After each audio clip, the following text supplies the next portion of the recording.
On July 3, 2025, British Columbia responded to the latest U.S. tariffs with a dramatic and unexpected move, imposing hefty tolls on every commercial truck bound for Alaska. The announcement, made with almost no advance notice, sent shockwaves through the shipping world and instantly escalated the ongoing trade conflict between Canada and the United States. For years, the seamless movement of goods along this crucial route was a given. Now, every truck faces a new financial hurdle at the border. At a press conference, Premier David Eby, surrounded by provincial flags and a sea of reporters, introduced legislation that capitalizes on BC's strategic role as Alaska's only land link. By targeting this vital artery, Eby sent a clear message. British Columbia is ready to strike back where it counts: America's access to the north. His stance was unwavering. BC refuses to sit idle while its industries are hit by U.S. protectionism. The intent was crystal clear. If Washington makes Canadian products pricier for Americans, Canada will answer by making it more expensive and complicated for the U.S. to supply Alaska. This tit-for-tat approach marks a sharp break from the usual diplomatic exchanges, showing a new willingness to use economic power in ways rarely seen before. And this toll is just the opening salvo. It's both a warning and a signal that more measures could follow if the dispute drags on. British Columbia is also weighing further steps, such as excluding American products from government contracts. This could shut U.S. suppliers out of major provincial projects, tightening the economic squeeze even more. In a move reminiscent of earlier trade battles, the province is considering banning liquor imports from key Republican states, targeting iconic American spirits like bourbon and Tennessee whiskey.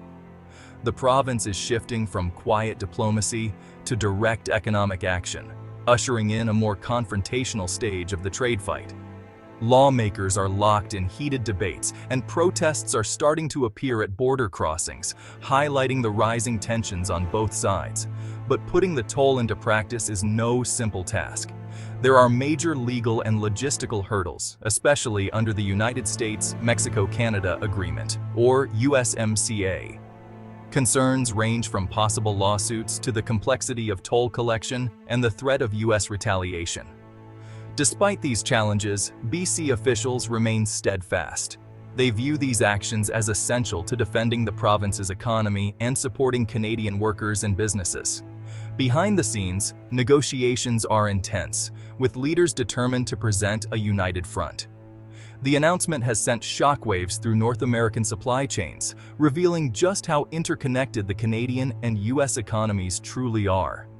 Trucking firms, retailers, and manufacturers are scrambling to understand the fallout and adapt their operations.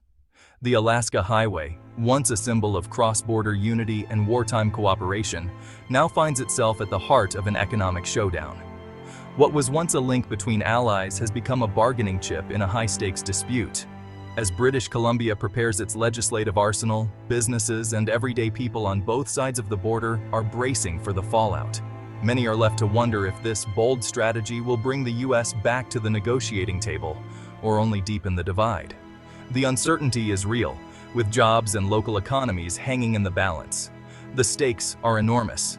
The next steps from either side could reshape the U.S.-Canada relationship for years, setting new standards for how trade disputes are handled in an era of growing protectionism. Around the globe, governments, businesses, and citizens are watching closely to see if British Columbia's bold gamble will succeed, or if it will spark a new era of economic uncertainty between two of the world's closest partners. In Alaska, BC's announcement sent shockwaves through government and business circles. Governor Dunleavy and Senator Myers warned that tolls threaten Alaska's economic stability, raising prices on everything from groceries to oil industry supplies. The Alaska Trucking Association fears severe supply chain disruptions, with delays and rising costs hitting every household. The state's reliance on the Canadian corridor is now a glaring vulnerability. Businesses scramble for costly alternatives, while investment plans stall amid uncertainty. Alaskans watch anxiously, hoping leaders can resolve the crisis before their lifeline is severed. British Columbia's bold move has ignited a wave of coordinated retaliation across Canada, sending shockwaves through both political and economic circles. What began as a regional response is now rapidly evolving into a nationwide stand, as provinces from coast to coast rally together in defense of Canadian interests.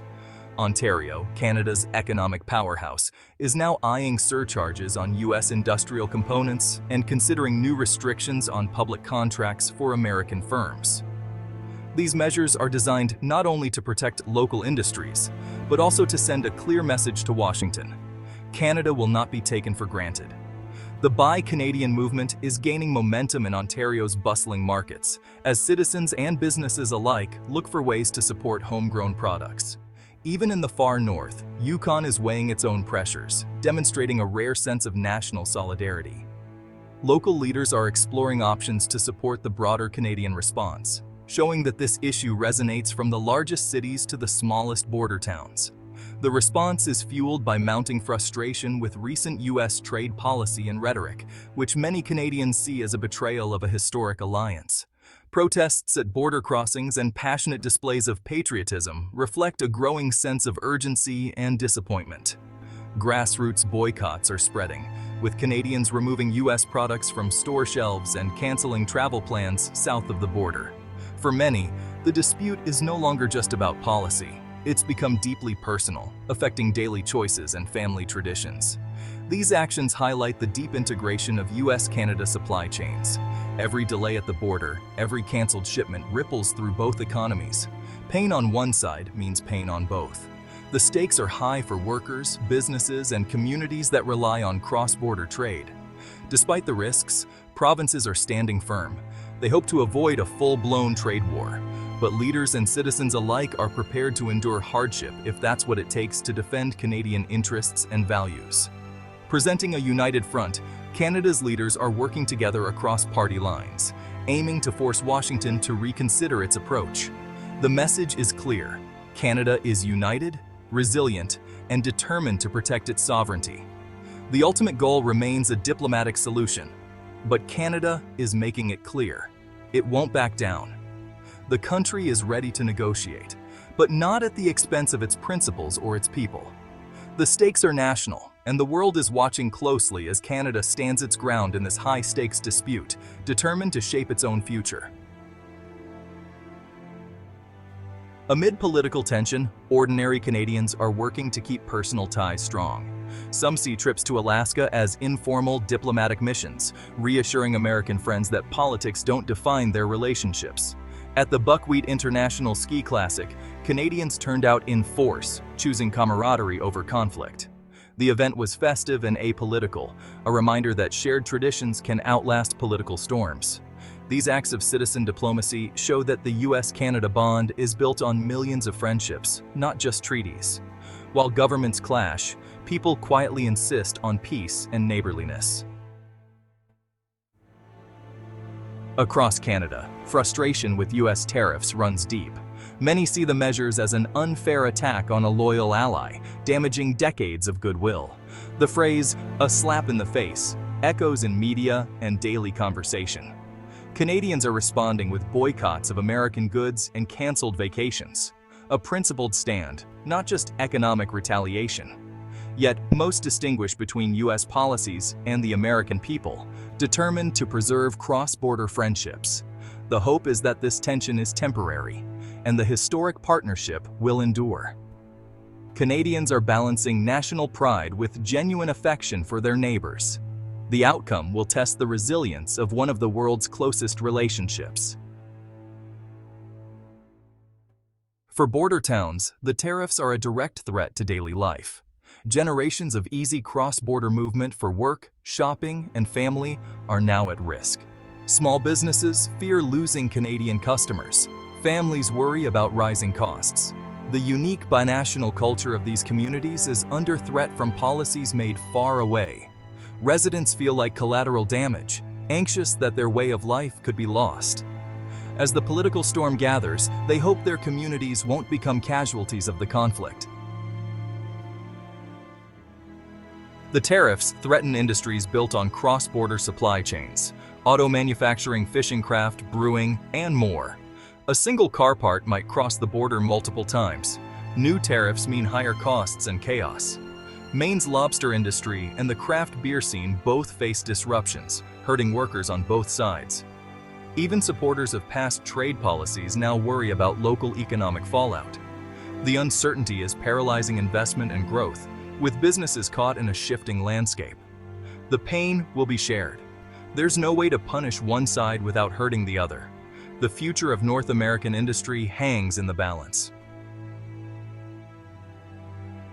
The ongoing trade dispute has cast a long, unsettling shadow over the communities and industries that line the US-Canada border. What was once a seamless flow of goods, people, and ideas has been disrupted, leaving uncertainty in its wake. For decades, this border symbolized not just a line between two nations, but a bridge connecting families, friends, and businesses on both sides. Now, that uncertainty is stalling business, straining friendships, and slowly eroding the easy trust that once defined the region. Local shop owners worry about their livelihoods, unsure if customers from across the border will return. Long-standing partnerships are put on hold, and the sense of community is tested as neighbors grow wary of what the future holds. In these border towns, the tension is palpable. Where there were once casual exchanges and friendly gatherings, there are now guarded interactions and anxious conversations. The simple act of crossing the border for coffee or groceries has become fraught with hesitation and doubt. The world's longest undefended border, once a proud symbol of cooperation and peace, now stands as a reminder of how fragile even the strongest bonds can become. Yet, despite the challenges, hope remains alive on both sides. The depth of the US-Canada relationship is also its greatest strength. Generations have built connections that run deeper than politics or policy, and these ties are not easily broken. Shared pain, mutual challenges, and a long history of finding common ground may yet pull both sides back from the brink. Communities remember times when cooperation triumphed over conflict, and many believe that spirit can be rekindled.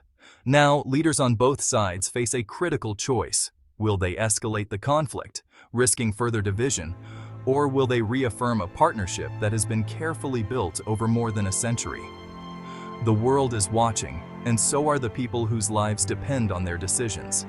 The outcome of this moment will shape not only the future of North America, but also the daily lives of millions who call this border region home. Their hopes, dreams, and livelihoods hang in the balance, waiting for a resolution that restores trust and unity.